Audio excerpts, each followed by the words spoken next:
I'll tell you now what I'm going to do is I'm going to make a berry panzanella, or you can call it panzanilla, however you want it. That's a traditional Italian salad that's made with bread and tomatoes, and usually cucumber.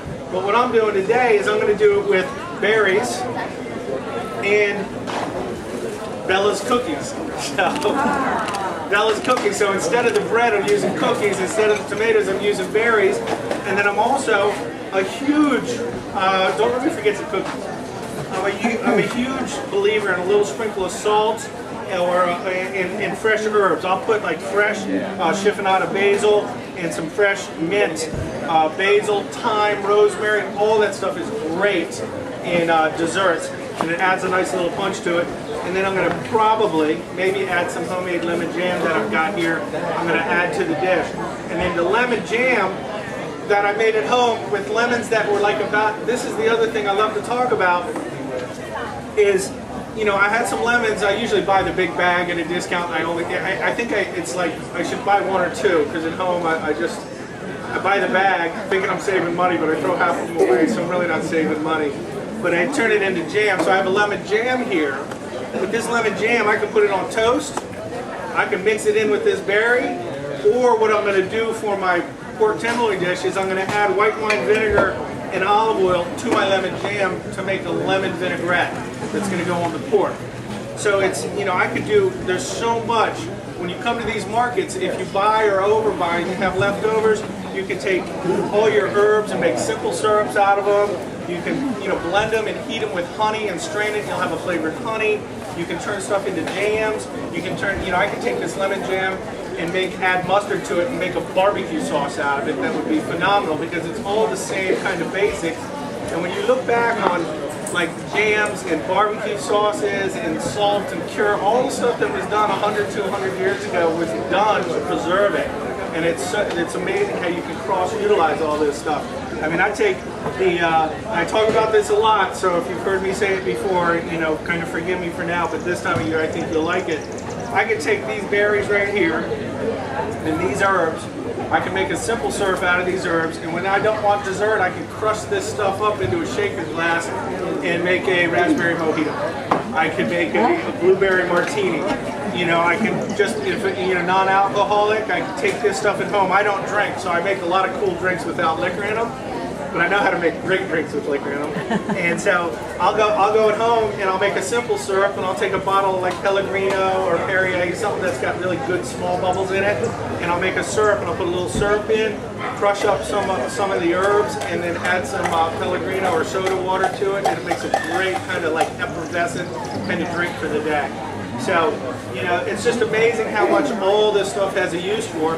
I mean, you take lemon jam, try this. If you're like, or even more so, remind me of cucumber, lemon. They have all these fancy like lemon citron, all these fancy kind of things you can buy at the store now. I'm not here to promote alcohol, but you can buy like stuff for half the price, and if you add lemon jam to a bottle of vodka, you'll have a great lemon vodka, you know, or you can just use that right in a martini, and it's phenomenal. And then cucumbers here, we do fresh, locally grown cucumbers, and we soak them in gin and make great gin martinis with cucumbers. So, anyways, I say all that to say there's 1,000 things you can do with whatever you buy here in the market. So if you buy something and you think you're going home and just to use it for one use, it's got 20 other uses. And one of my other favorite things before I start here is I love a cucumber sandwich on Martin's potato roll bread. It's good stuff. So I'm going to start with the pork, actually. So we've got the berries marinating here, and I'm going to start with the pork. And I started marinating this a little bit, but it doesn't really matter to me to marinate it or not marinate it. This is a pork tenderloin. Originally it was like, you know, about 2 or 3 times the size of this. I just took the center cut. Center cut will ensure that it cooks evenly. A lot of people, when they get pork tenderloin, they cook it and the tail dries out while the middle is still medium rare. You know, what I do if I'm cooking a whole tenderloin is I'll pound it so it's all the same size. You know, or I'll cut the tail off and the head off and have another use for that, do scallopini with that.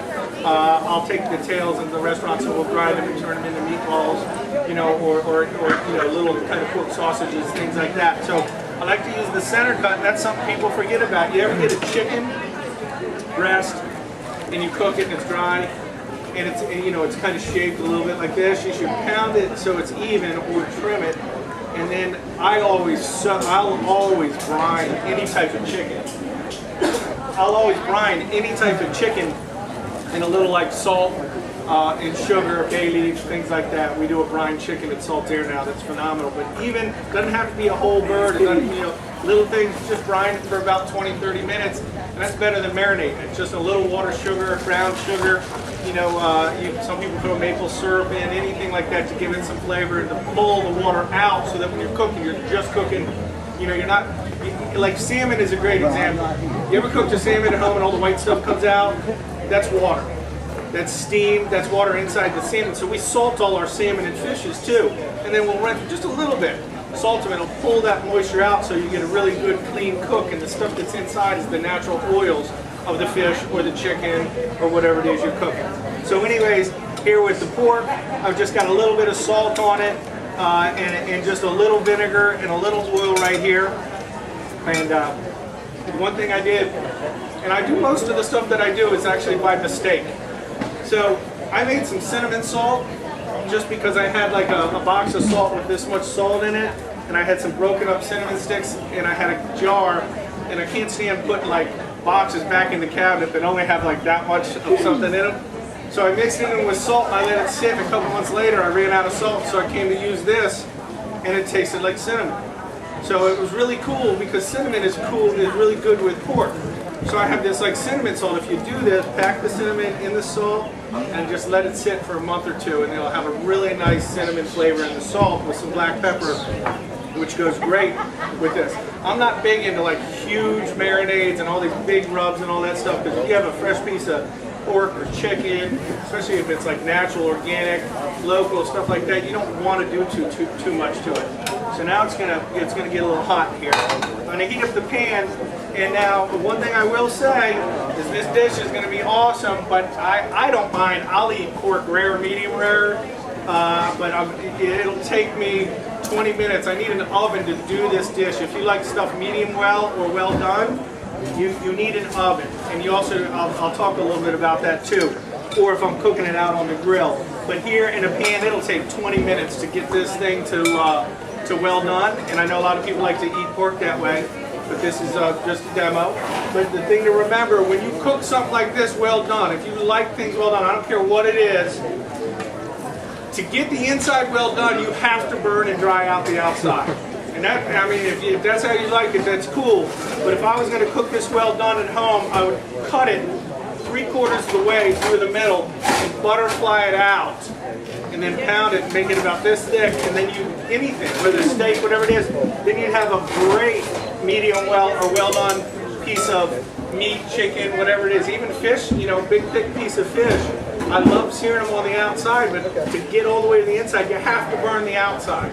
So it's important to remember that when you're doing that. Another good way to do it is like just sear it real good and then take it out of the pan and put it in an oven on a lower heat and let it kind of cook through that way. So an oven is the other way to do it. But I like to cook stuff start to finish in the pan. We use ovens in a lot of the restaurants, but we also, the reality of it is in the restaurant business down here, when we do, I think with all the businesses we're involved in, last Saturday we did over like 10,000 covers. You know, we're now involved with 11 different operations, and if you did that times 2 minutes, that's 20,000 minutes. 20,000 minutes if everything took an extra 2 minutes to cook. So we do recipes and they can't exceed 6 minutes. So we do like everything except for medium well or well done, and then we do, servers will say what I just said about the better way to cook it is the butterfly. So when a server tells you that in a restaurant, wherever you are, hopefully it's in one of mine, but wherever you are, they're not telling you that, just for speed. They really want you to have a better piece of meat, chicken, fish, whatever it is.